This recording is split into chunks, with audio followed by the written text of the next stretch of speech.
Halo teman-teman, selamat datang kembali di channel YouTube saya. Hari ini kita akan menjawab sebuah pertanyaan dari salah satu teman kita gitu ya. Kak, bisa nggak sih NPD itu menular?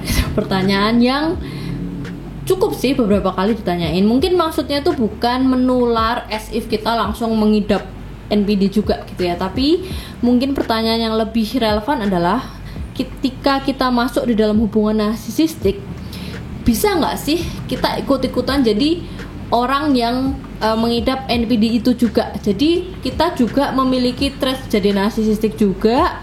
Jadi sebagian banyak atau sedikit kita juga mengikuti ciri-ciri perilaku yang dilakukan oleh pengidap gitu ya, mungkin pertanyaannya gitu ya. Jadi pada dasarnya NPD adalah personality disorder, bukan virus yang bersifat menular gitu ya.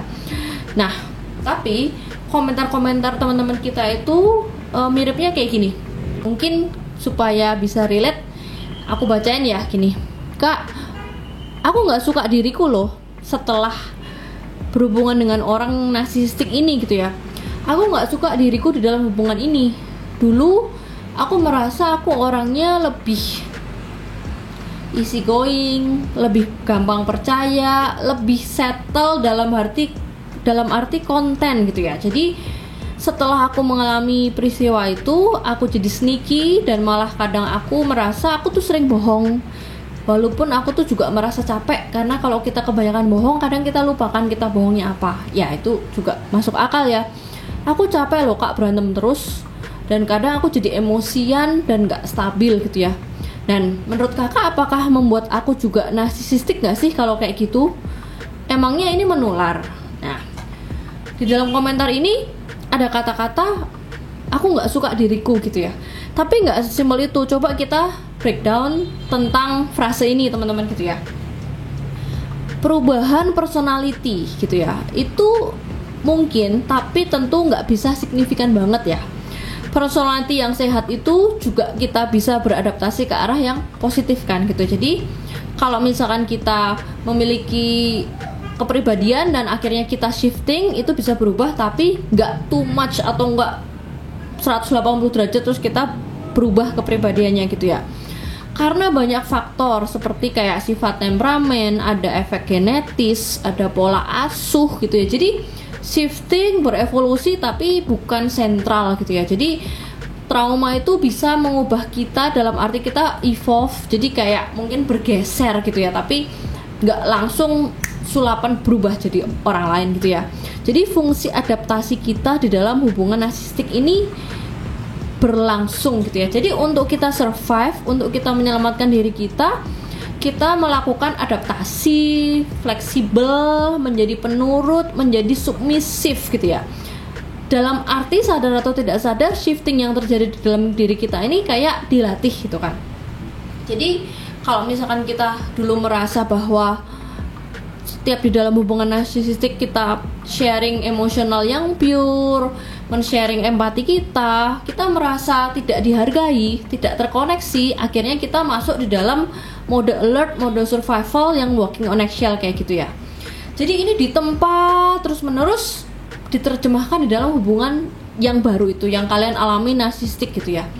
Harusnya setelah kalian melewati masa-masa setelah hubungan dengan narsistik ini, mode survival itu kan udah ada di belakang kita ya, menjadi sejarah gitu kan. Tapi tanpa dasar itu bisa terbawa, dan itu yang membuat kita menjadi questioning, apakah gue ini ketularan jadi narsistik gitu. Nah, jadi itulah teman-teman. Yang pertama yaitu karena kita pernah mengalami hubungan narsistik menjadikan kita terbawa di dalam kita melakukan mode survival. Itu yang nomor 1. Kemudian yang nomor 2, mungkin kalian juga sering mendengarkan kata sanggahan atau kata targeting atau kata-kata yang melabeli. Justru kayak kamu yang narsisistik, kamu yang pemarah, kamu yang salah. Nah, ketika kita terus-menerus mendapat ucapan seperti itu, kita dilabeli sesuatu yang buruk gitu ya. Kamu itu yang penipu, kamu itu yang jahat dan lain-lain. Karena kan ada kebiasaan blame shifting yang dilakukan oleh narsisis ini, kebiasaan melimpahkan kesalahannya selalu kepada korban. Akhirnya kita menjadi sering mendengarkan itu. Nah, label kata-kata yang dia masukkan ke kita, proyeksi yang dimasukkan ke kita, blame shifting yang dimasukkan ke kita itu menjadi diinternalisasi oleh diri kita secara tidak sadar, sehingga kita menjadi questioning, emang gue juga ikutan NPD ya? Padahal enggak gitu ya. Itu yang nomor 2. Yang nomor 3 itu, kenapa kok kita merasa apakah gue jadi narsistik juga? Mungkin ada perasaan yang belum terkoneksi atau membuat kita susah terkoneksi secara emosional ke orang lain, karena membuat kita pada saat kita mengalami healing recovery tentu harus fokus ke diri kita sendiri. Nah, ketika kita healing dan fokus kepada diri kita sendiri, ini bisa terlihat atau seakan-akan jadi egois gitu ya. Itu yang nomor 3. Kemudian yang nomor 4, kita menjadi sulit mempercayai orang lain dengan pure kayak kepercayaan awal sebelum kita mengalami hubungan itu gitu ya. Jadi kalian yang awalnya masih percaya bahwa semua manusia itu baik dan akhirnya kalian harus melewati langkah-langkah healing dan recovery, akhirnya menjadi sulit percaya sama orang. Tapi ini tidak membuat kalian menjadi NPD tentunya. Kemudian yang nomor 5, itu kita ada kayak wondering gitu ya, kalau misalkan ada orang yang baik sama kita, sampai kapan ya dia baik sama kita? Jangan-jangan kayak waktu itu lagi udahan baik, love bombing, terus di value. Jadi kita beranggapan jangan-jangan kalau orang itu udah baik banget sama kita, pasti pamrih nih, pasti mau macem-macem nih, pasti mau manfaatin kita nih. Jadi kita masih bersangka-sangka, berprasangka karena dari pengalaman yang sebelumnya gitu ya. Jadi kita akan berpikir 2-3 langkah ke depan gitu ya. Jadi ibaratnya mungkin betrayal traumanya itu belum selesai gitu, tapi hal ini tidak membuat kalian tentu serta-merta jadi NPD gitu ya.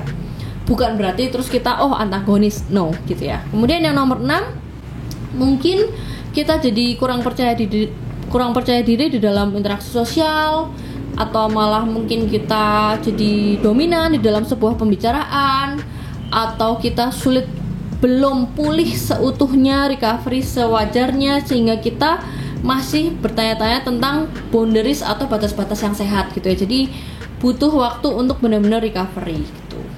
Kemudian yang nomor 7, mungkin ketika kita sudah mengalami peristiwa abusive yang cukup lama, kita bisa jadi berpikir dari sudut pandang narsisis, yang orang ini bakal harm gue nggak sih? Atau bahkan kita berpandang dari sudut pandang narsisis yang dulu udah kita maintain lama banget gitu ya.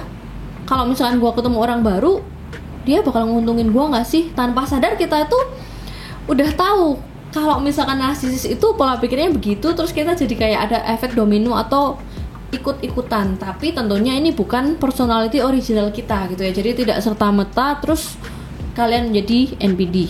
Kemudian yang nomor 8, atau mungkin kita jadi ada perasaan gak peduli lagi karena kita merasa udah ngalamin yang lebih buruk. Misalkan nih, kalian udah mengalami peristiwa abusif dari seorang narsisis very worst gitu ya. Mungkin kayak udah diselingkuhin, mungkin juga physical abuse dan sebagainya, mungkin in the worst way gitu ya.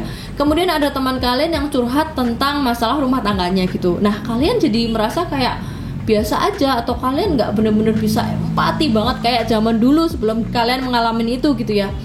Karena kalian menjadi merasa bahwa yang gua alamin itu jauh lebih parah, misalkan kayak gitu. Yang diceritain ke kalian mungkin kayak baru 50% ya, tapi mungkin kalian udah ngalamin yang 80%. Jadi sehingga membuat rasa kepedulian kita, ekspresi kepedulian kita menurun gitu ya. Tapi bukan berarti serta-merta kalian tertular menjadi NPD gitu ya. Kemudian yang nomor 9, mungkin kita worn out, lelah aja gitu ya. Karena mungkin ada yang udah lama banget memberikan empati di dalam hubungan narsistik, give, memberi terus. Lama-lama kita udah capek, udah abis, udah terperas abis gitu, kayak kanebo udah kering gitu ya. Kalau misalkan kita dulu selalu berpikir bahwa kalau kita berlaku baik terhadap orang lain, apakah orang lain ini secara otomatis juga baik sama kita? Oh, ternyata enggak, dari pengalaman kalian. Nah, kalian sehingga di interaksi yang selanjutnya kalian juga merasa udah capek, udah lelah, mode worn out gitu ya. Tapi nggak apa-apa, tetap bersabar. Lama-kelamaan pasti akan jadi lebih beradaptasi dengan situasi normal ketika bertambahnya nanti kalian juga berhubungan dengan orang-orang yang normal gitu ya. Tapi ingat, take note dalam video ini, kamu masih kamu gitu ya, you are still you. Jadi perasaan empati itu masih ada, you are still normal. Dan cuman masalah setelah mengalami peristiwa itu pasti kita mengalami adaptasi atau kita harus berbenah di dalam healing dan recovery. Bisa beradaptasi, shifting, evolusi, tapi harapan saya tentunya ke arah yang lebih positif gitu ya. Kalau misalkan kalian membutuhkan waktu untuk less sosial, untuk lebih connecting the dots tentang jati diri kita, identitas, boleh, takes time. Tapi intinya setelah kalian tahu tentang adanya NPD ini, kita lebih aware dan kita lebih teredukasi, dan tentunya kita jadi lebih berhati-hati. Jadi semoga video ini cukup menjawab ya teman-teman. NPD bukan virus, ini adalah personality disorder, jadi NPD tidak menular gitu ya teman-teman. Aku thank you banget untuk siapapun yang udah sampai di video ini, yang mau like, comment, subscribe. Semoga video ini bermanfaat. Sampai jumpa di video selanjutnya.